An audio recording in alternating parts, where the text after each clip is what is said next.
Okay, quick question.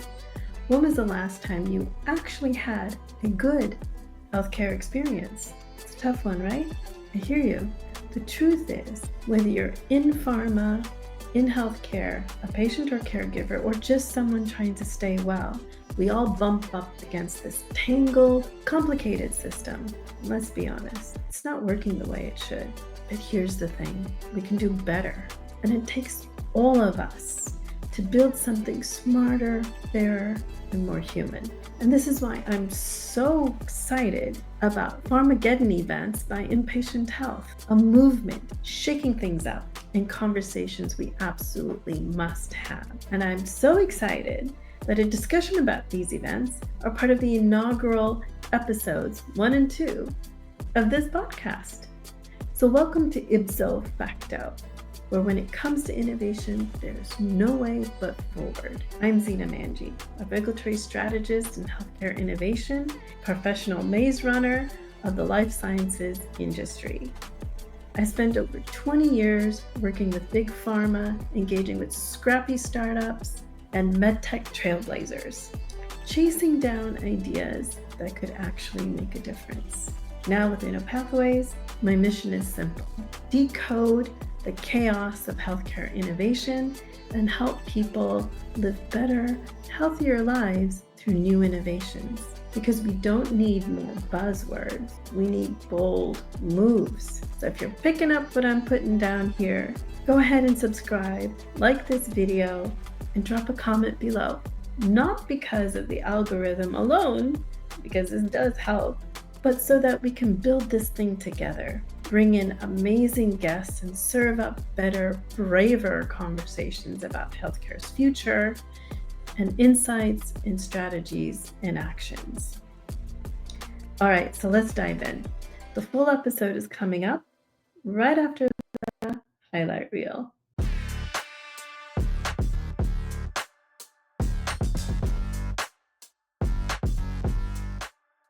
What keeps you up at night? Just going to think about it, but I'm going to do something. The innovation that comes from having a smaller group in a room together, discussing that holistic view of a person, getting the right patient advocacy in the room, and making sure that they can hold pharma accountable.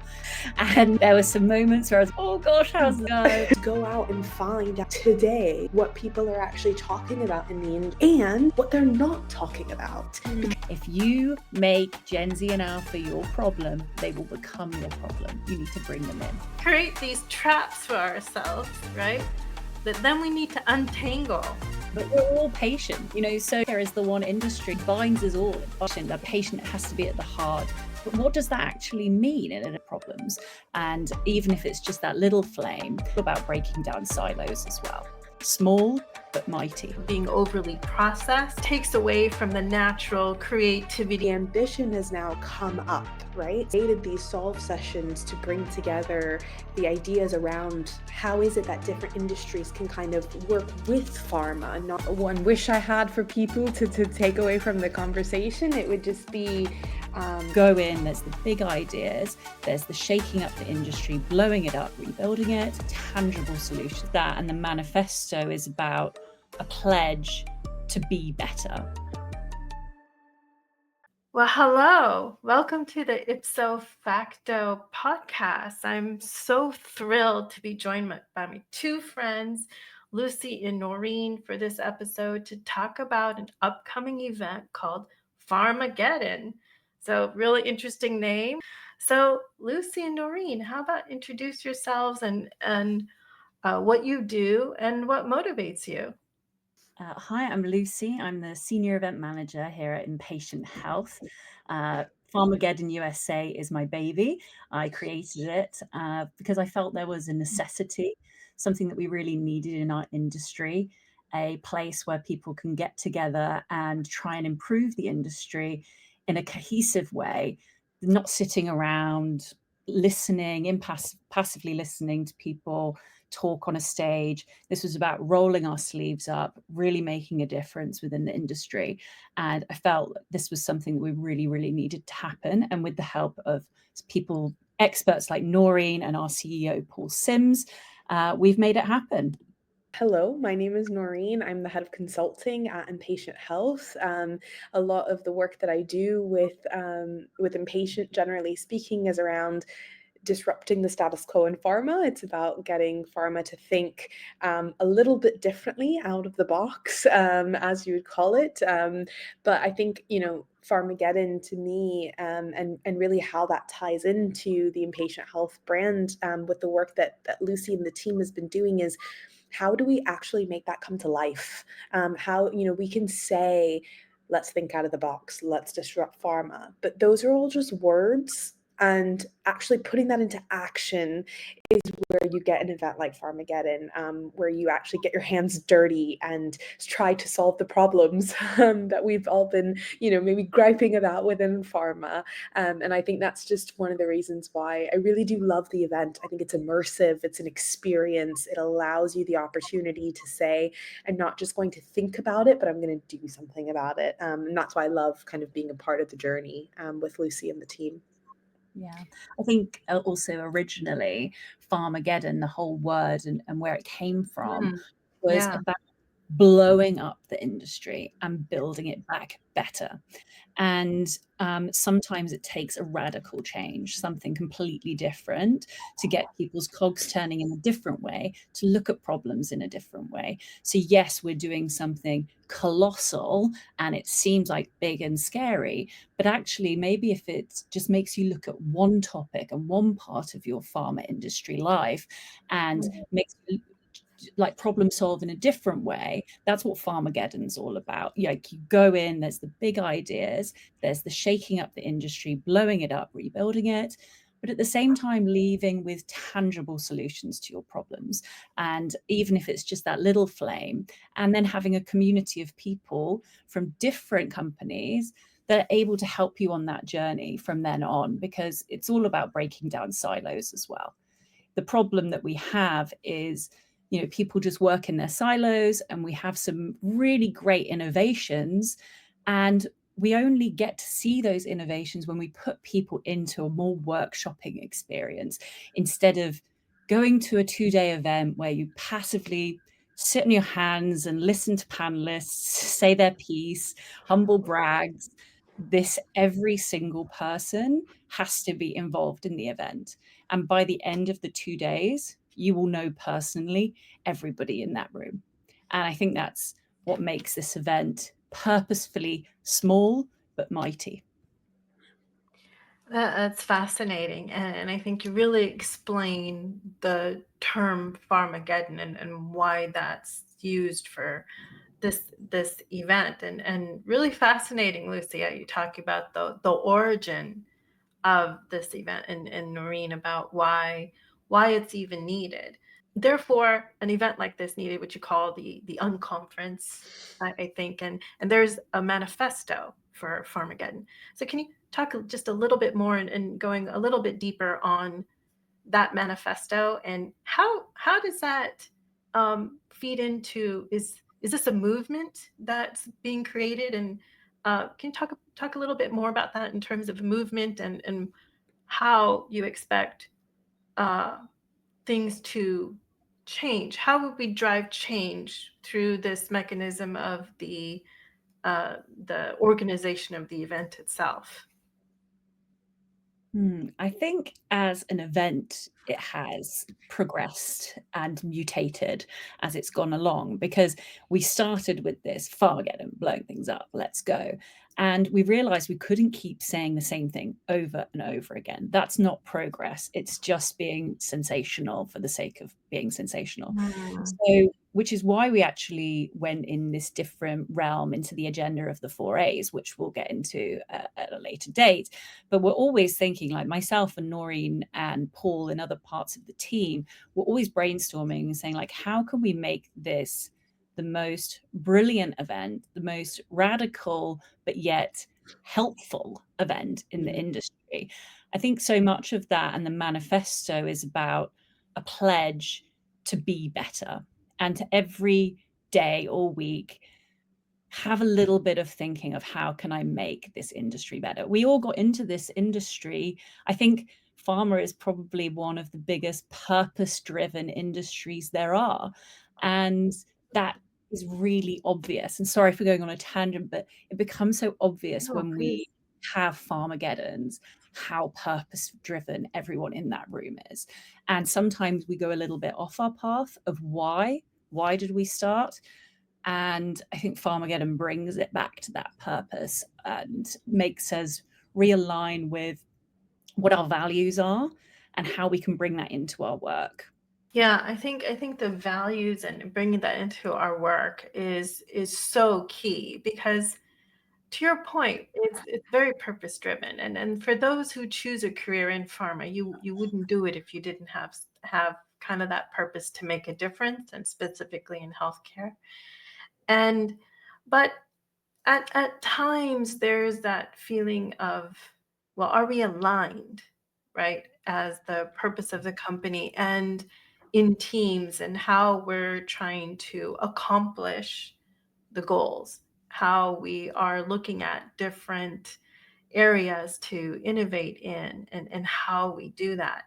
At times there can be kind of a feeling of being overly processed that kind of takes away from the natural creativity, ideation, and the sense of, right, let's just do it. Mm. Let's how do we get this done?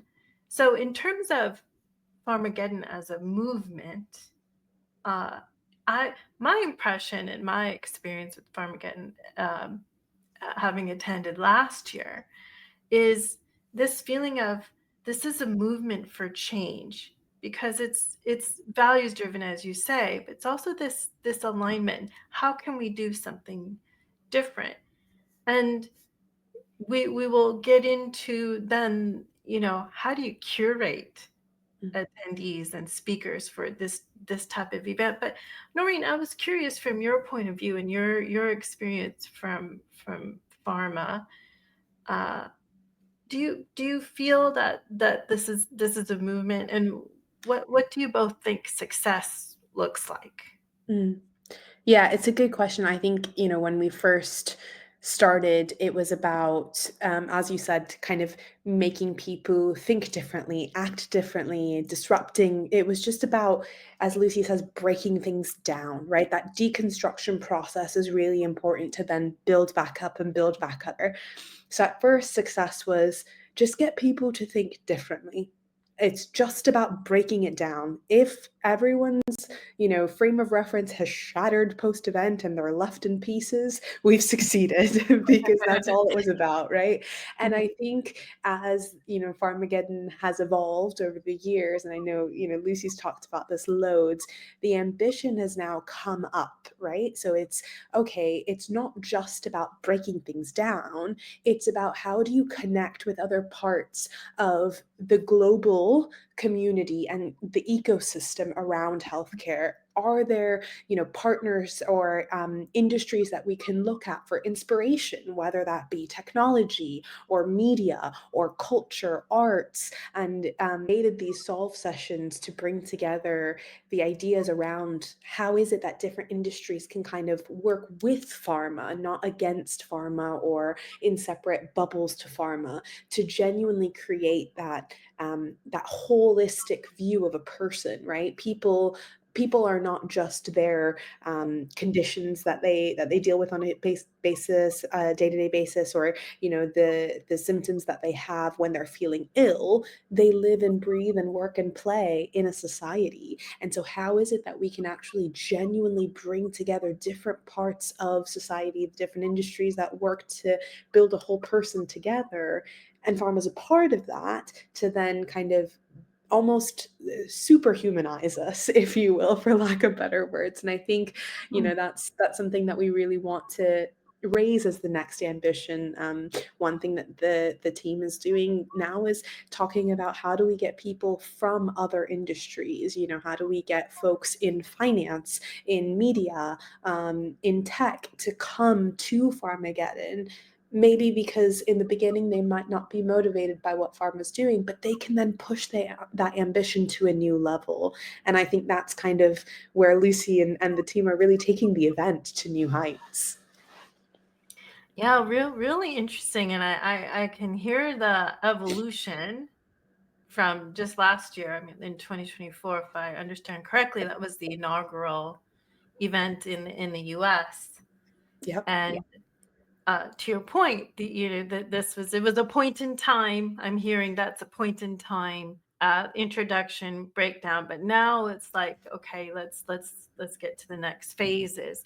So to that point, how do you curate speakers and attendees for this type of event? I'm not calling it a conference because it's unconference, right? And we don't Where have a conference yeah, either. exactly. Where you are trying to encourage and enable those solve sessions, those discussions, and having it as I recall from last year, in a safe space, right? Where people can really talk openly about challenges that they face, so that across industry, across companies, could say, well, these are the tactics that work for this department or that department, or collaborations, and collaborating in a way that maybe was not thought of before,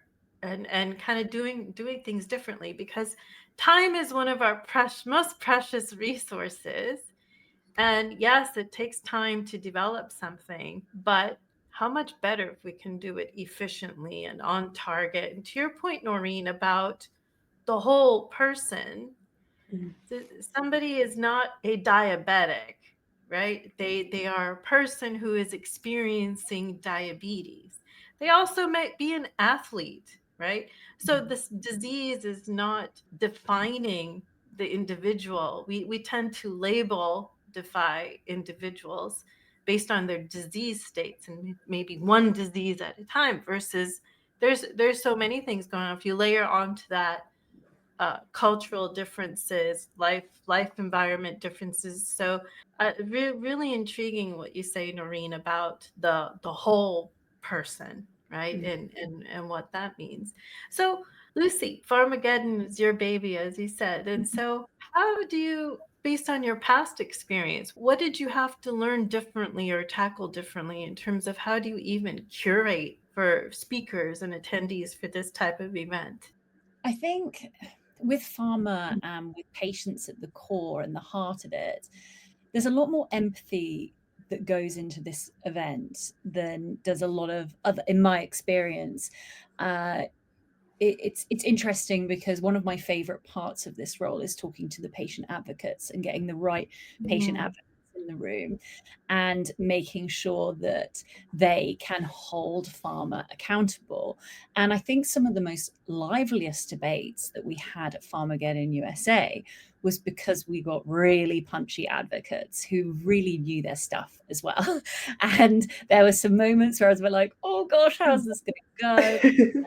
We felt that it elevated the event to the next level.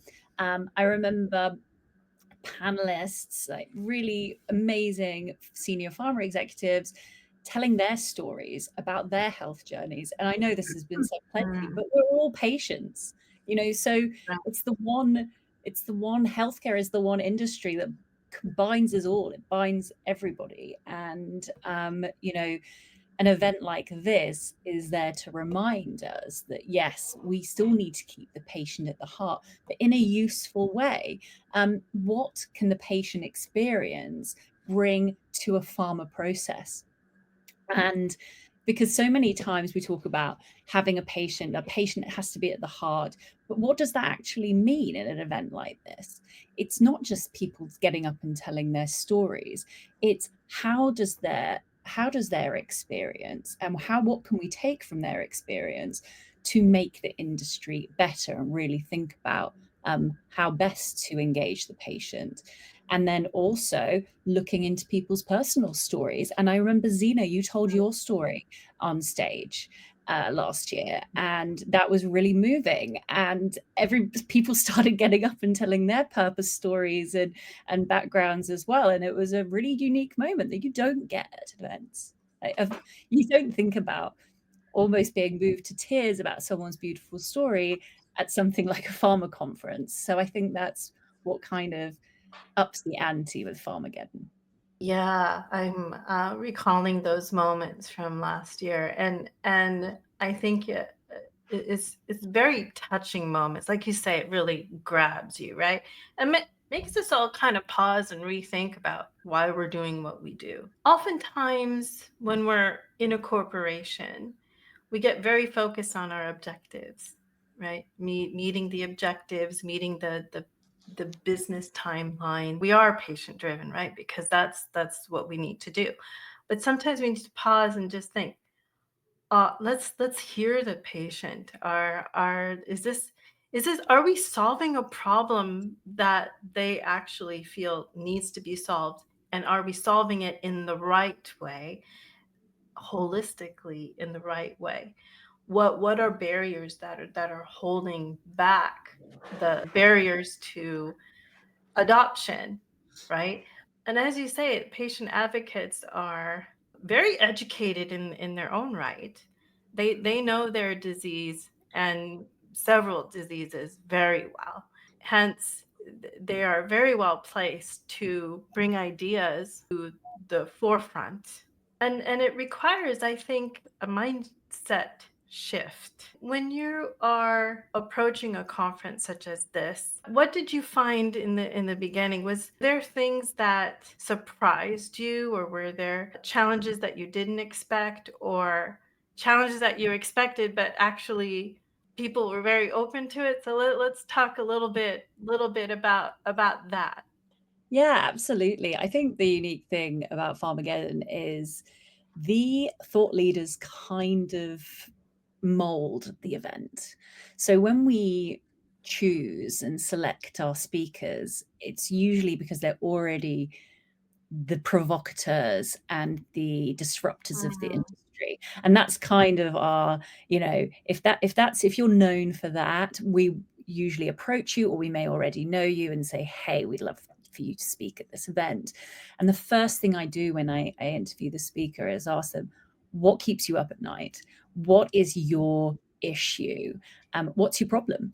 And what would you like to speak about? And so we take an agenda that is already thought out, that we believe is going to be, really thought provoking. But we don't just do it on us. It's not just me and Noreen and Paul sitting around and being like, we think this will be a great thing to talk about. I then want the backing of the thought leaders. So And I think, Yeah. Lucy, something that you do before you even start that process, right, is, Zena, the team. One of the things that I love about Farmageddon is even within Impatient, it's almost like it's an event, or it's a initiative that everyone gets involved in our teams. So we've got, three different parts of the business: the one that does the events and runs the events, we've got the consulting team that feeds into the solve sessions, and then we've got our research team, which actually gathers those insights. So before we do Farmageddon, Lucy will commission the team to say, right, we need to do a research sprint, which is, an offering that we give our clients. We do that internally. So we're practicing what we preach, to say, let's go out and find out today what people are actually talking about in the industry, and what they're not talking about, because Mhm. that's just as important. And I think that was what led us to, talk about climate change, and the impact of health and health equity in pharma, and the role that we should be having. It's topics like that. And I think, Lucy's always, Lucy, you're always very good about saying, anything is fair game in the beginning. Let's throw it out all on the table. So, I revived my master's thesis by saying, Lucy, I want to talk about bioethics in pharma. And she went, right, let's add it to the list and then we'll think about it. So, I think we do go through, as Lucy says, this journey, but it starts with a very core evidence base. The research team is going away, speaking to actually some of these people that end up being our thought leaders and our yeah, speakers, to say, what are you guys interested in? What are your, as Lucy says, what are your challenges? But then also, then we take a critical lens to that to say, what are people not talking about? And why are they not talking about that?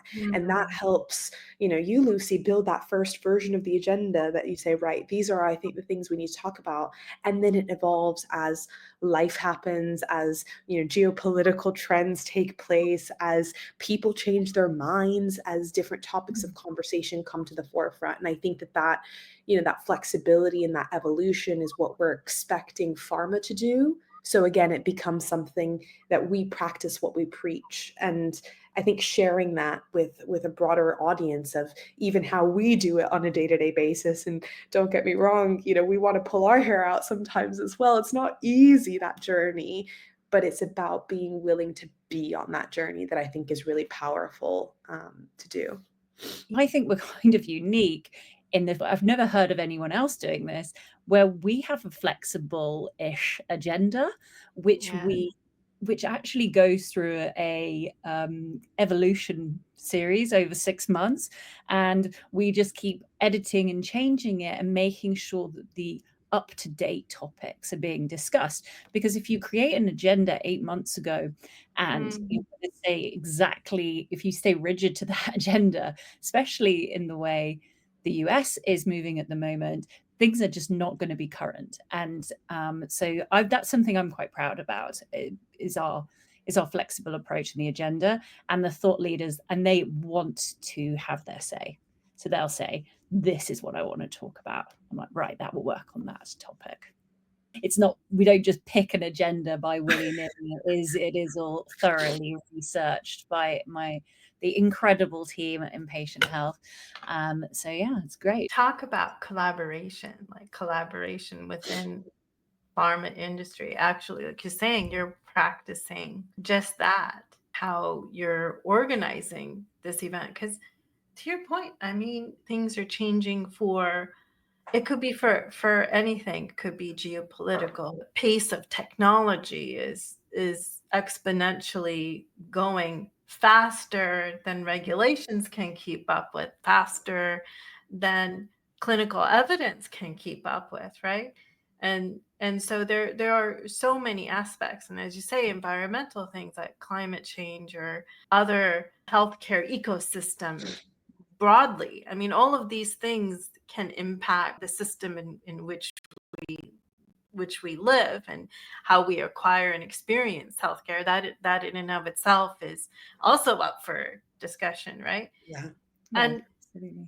so to your point of this is a very different type of event. So I'm not calling it let's not call it a conference, because what you think about from conference is very scripted agenda, very specific topics and specific speakers and moderated sessions, let's say, that speak to that topic, few questions, and then we move on to the next, and then to the next segment, to the next segment.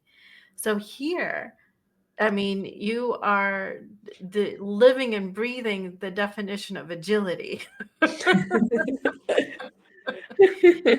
So let's talk about that a little bit. I think, yeah, absolutely. In order to be relevant, that's what I'm hearing, right? In order to be relevant, you have to make it real and meet the moment. Mm. And for that reason, you have to be flexible. So and you have to focus at some point, because otherwise it will go on for days, right? And so how do you choose which topics to focus on? And very interesting about what's not being talked about. I think that's a really good thing to flag, is what's not being discussed. Let's discuss that. We're coming to this event. We are individuals, professionals in healthcare, coming to this event and happen to be at the companies we're at. But then let's have an open conversation about how we all integrate and the broader industry, because as they say, rising tides lifts all boats, right?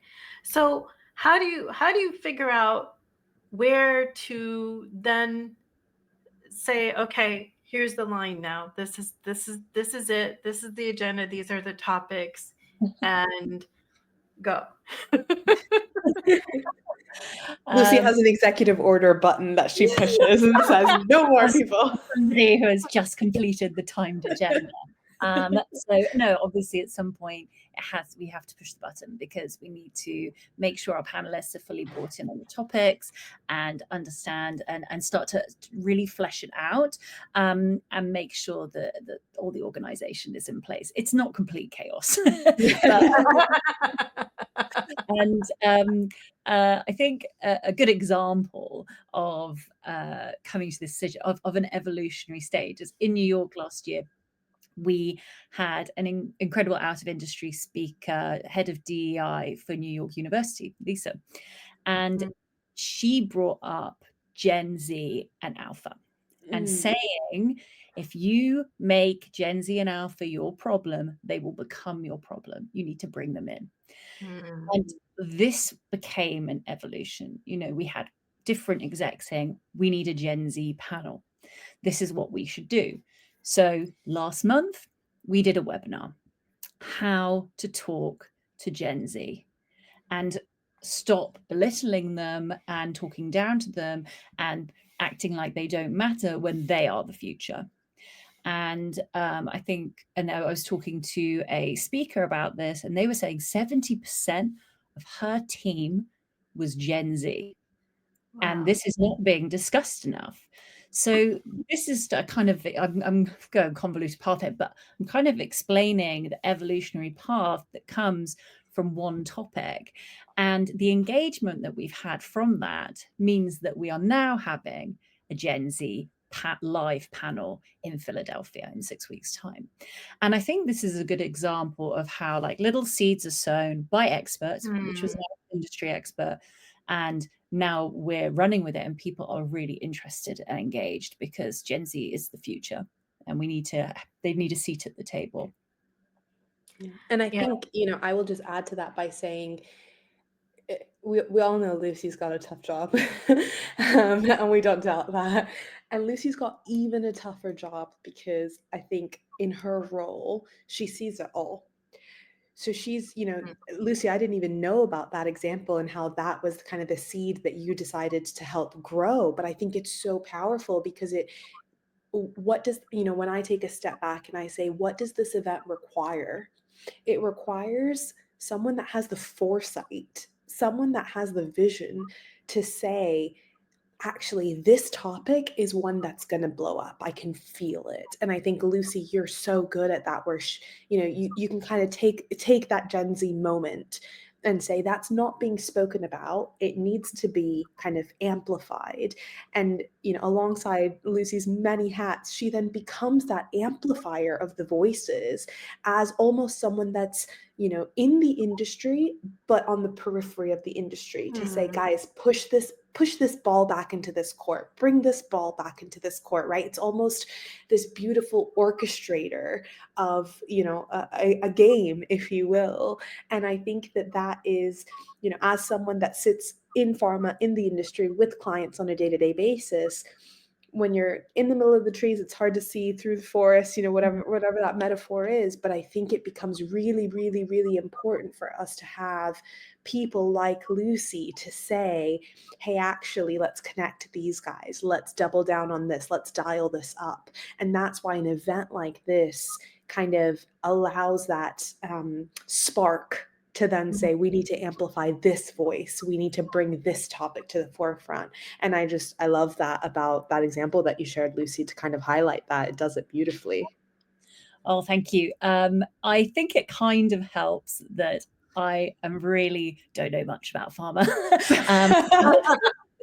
I am an event professional. That's my shtick, and I leave all the flesh on the bones to the experts like Noreen, who actually takes my very small idea and makes it something really tangible and brilliant. So yeah, it's just it's great that we all get to work together and produce something that's quite unique. When we're in companies, we tend to become very insular, right? Where we're talking about our products, our company, our patients we're trying to serve, and for good reason, because time is of the essence, and patients need to be served, and a lot needs to happen to bring product to market. Um, and we're each being asked to do a lot more and cover a lot more things, especially if you're in charge of a team and a global team. And there is just always so much to do, right? There's the day-to-day whirlwind that everyone is dealing with, and you're trying to get through that whirlwind. So it's by no means because anyone's wanting to ignore anything. It's just that, we just got to keep that focus, and the what you just brought to mind is that you do need to kind of step away. Mm. And you need to step away to be able to see the broader picture, what's missing, what can help to break down a barrier, because sometimes there's perceived barriers. There's not really a barrier there. It's a perceived barrier because we all do what we've always done, right? And Yeah. and sometimes we're doing processes and it's like, well, we've just always done it that way. Yeah. Um, And if I and can add to that, Zena, I yeah. think,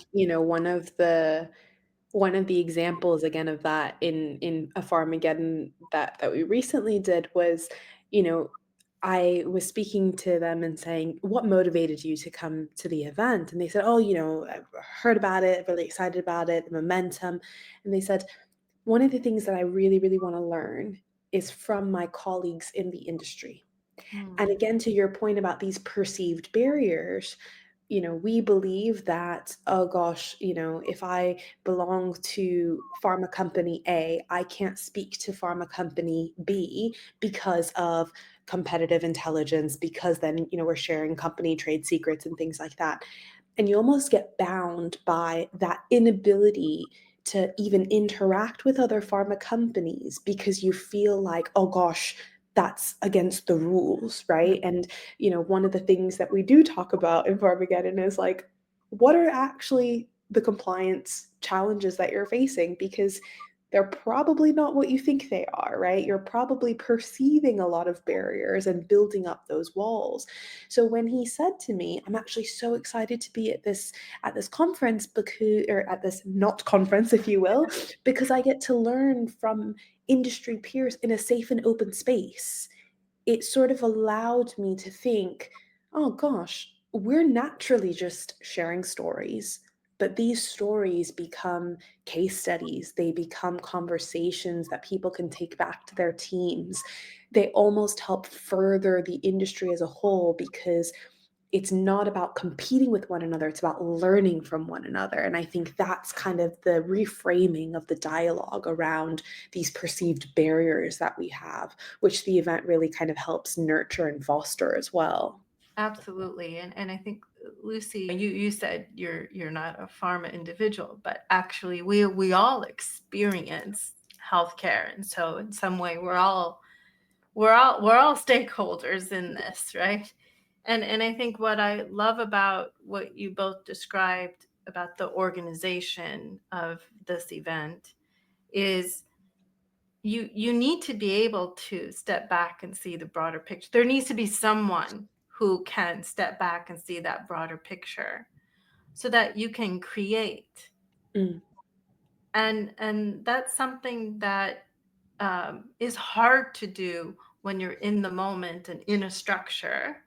It's hard to step back and see that broader picture. So I think having an event where enables fresh thinking is really helpful, because you then get motivated on, okay, maybe I can think about it this way. So it really does create mindset shifts, I think, when you're having those conversations and you're kind of getting energized. And one thing for me that was really helpful is that, as an individual professional, you often feel like, especially when you're having challenges, right? Uh, let's face it, that when things go well, you feel good, and that doesn't seem to be a problem. However, the sharing that is also helpful from the broader broader aspect, but especially when you're going through challenges as a individual in a company, and you're stuck trying to change a process, or trying to encourage a new type of collaboration. Sometimes you kind of feel like, wait, is it me? Am I crazy? Or why is this, you end up kind of self-doubting yourself, because you feel like, people stare at you with eyes glazed over, because just always done it this way. Why are you questioning this? Let's just get on with it, kind of thing. And so you do kind of feel like it's you're alone in what you're trying to do as a change agent. I think especially for change people who are change agents wanting to drive something different, this can be, um, sometimes it can be very, very difficult. And I remember at last year's event, talking about how we collaborate, and within our companies, and someone mentioned about caught in a trap. We create these traps for ourselves, right, that then we need to untangle. But I think in an event like Pharmageddon, what ends up coming up is that, well, sometimes maybe you don't have to actually untangle it. You just stop it and do it differently. Yeah, absolutely. I think a big thing about the event is I get asked a lot if they can come online and if people can join the Mm. event digitally. And it's not that we don't want to include people, but it completely ruins the vibe, because the whole point is that people feel that they're in a safe space. Like, we call ourselves the home for the weirdos, right? The people, safe space for people who just think a little bit differently. And it's not like it's Chatham House rule or anything, but we want to create that environment where everyone's in the moment and they feel like they can share.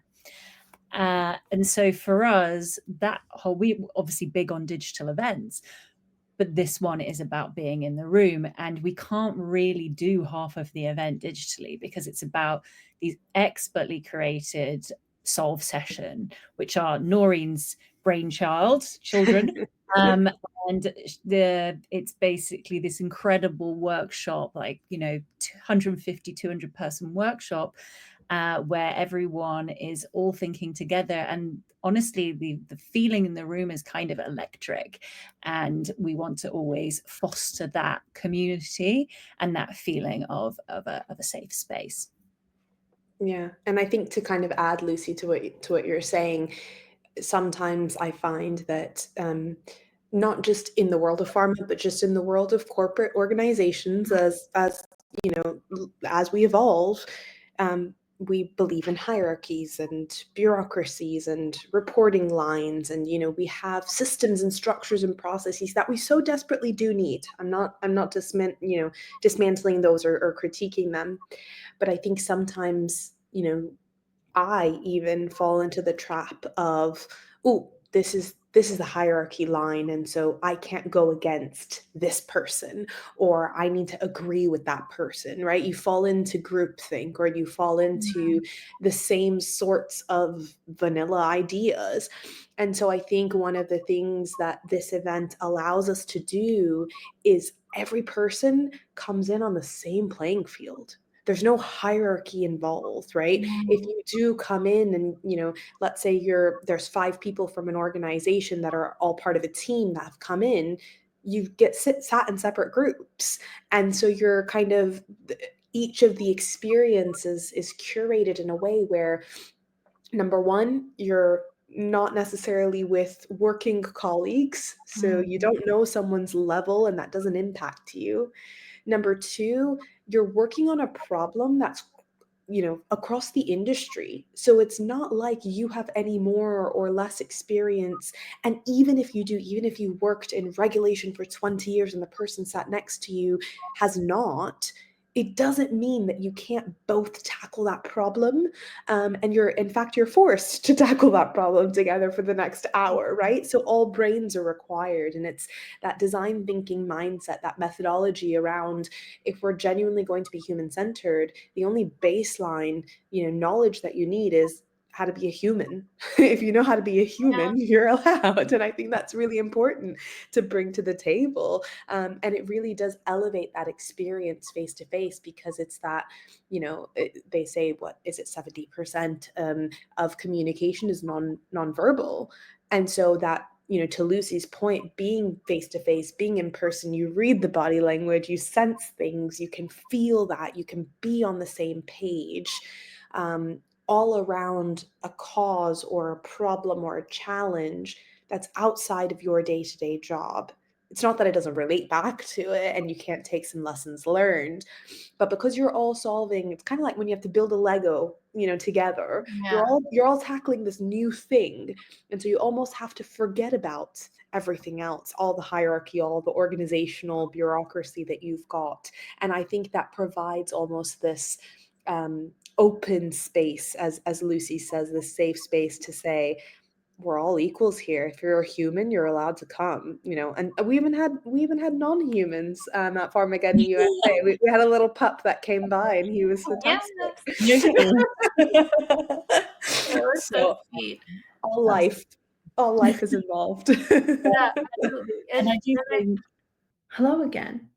If the content of this video resonates with you, join the Inner Pathways waitlist for early access to new content, offers, and our Founders Bundle for new programming. We'd love to have you join the community. The link's below in the notes. Human-centered design, those are kind of ideas and principles that we borrow from in our impatient innovation kind of process.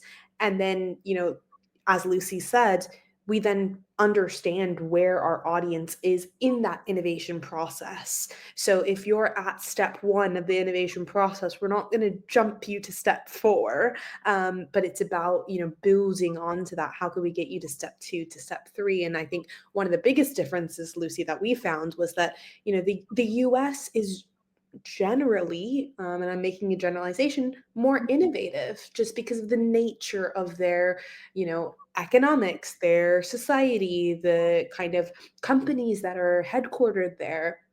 And so it means that when we create these events, it's not that, the US is more innovative than Europe, but it's that they need different things to spark and to ignite that innovation process. And so we have to then use different levers to then get them potentially to different points, but just to ignite and to amplify and to spark that kind of that drive to want to do more. And I think that's, it's a hard job. It's hard to be able to say same event, same, name, different kind of locations, but different processes. And I think one time, Lucy, didn't someone ask us, oh, well, isn't it just going to be the same in the other one? And we're going, no, it can't be, because if it was, not only would we, be repeating content, to Lucy's point, but we're not actually hitting the mission.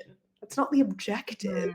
The objective is to spark that innovation for different people in different ways, recognizing the culture, the economics, the politics, the society. Knowing that most pharma companies are headquartered in the US means that there's a different way of approaching those conversations. Regulation changes at a different pace. Lobbying has a different influence or impact. And it means then we talk about some of those things and, quite frankly, make it a bit uncomfortable. I think, one of the feedback that we got from Pharmageddon Europe was we all agreed too much. And that was a lesson learned for us. It was, gosh, we need to have more debates. We need to curate more debates for people to disagree respectfully, because that's the only way we're going to get further in that thinking and in that knowledge. And I think that, is our newest challenge that we're trying to work through, but a good one to have. I find in the US the debates aren't hard. They're not hard to come by. People are very keen to debate and disagree, which is why I like the way Noreen gave a very concise and almost engineering point. And I was like, well, the vibes are different. You need both. You need both, Luz. Thank God you're here, Noreen. But people are really ready to have those debates, and it's why I'm getting really excited for Philly, because I know it's going to be a lively one. I'll start to wrap up here, but I think we just keep talking because this is just a fascinating conversation. The goal is not to need this event, right? The success would be I'm out of a job. Yeah, it's something I often say to my team, and even when I'm speaking to folks about what is your job, and I say my job is to not have a job, because the nature of my job as a consultant, as the head of consulting, is to solve problems. And ironically enough, every problem that you solve then probably creates three more problems, right? And that's why the world of consulting exists in a little bit of a way. But I think, I always say my goal in life is to not have a job, because once I've solved all of the world's problems, that's when I know I'm not needed anymore. I can go away, do something else, And I think similarly, I would argue that's a little bit of the goal of Pharmageddon. Like Lucy, you say it all the time. It's, our goal is to never have to do a Pharmageddon again, because it's natural, it's integrated into the day-to-day workings of people's lives. Yeah, absolutely. It's the event that was born to die, and success for us. I mean, I'm glad it exists, because I'm all about community, and I'm glad of all the people that I've met along the way, and I want to keep building this community. But at the same time, we wish this event wasn't necessary, basically. So yeah, we're calling this one the event that was born to die. Wow, what a fascinating conversation. I was so happy to be able to talk with both of you today. I've learned so much, and I'm just re-energized in what this event is all about, what it's not about. So what's one thing, a piece of insight that you would give for folks, and what are you thinking forward? Yeah, I think if there's one kind of one wish I had for people to take away from the conversation, it would just be talk to people outside of your industry if you're in pharma. I think there's a lot of power in connecting with other industries, learning from them, growing with them. And if you're not in pharma, talk to people in pharma, because there's change that can be done. So I think it goes both ways. It's just connecting people across industries would be my kind of takeaway. Yeah, absolutely. And I think for me, it's, if anything's resonated with you that we've spoken about Pharmageddon, please join us, get in contact. 23rd, 24th of April. We'd love to have you involved in part of our community and the movement. It's going to be a great 2 days. Fantastic. Can't wait. Thank you, guys. It was so great talking to you. Thank you, Thanks Zena. so much. Thanks, everyone.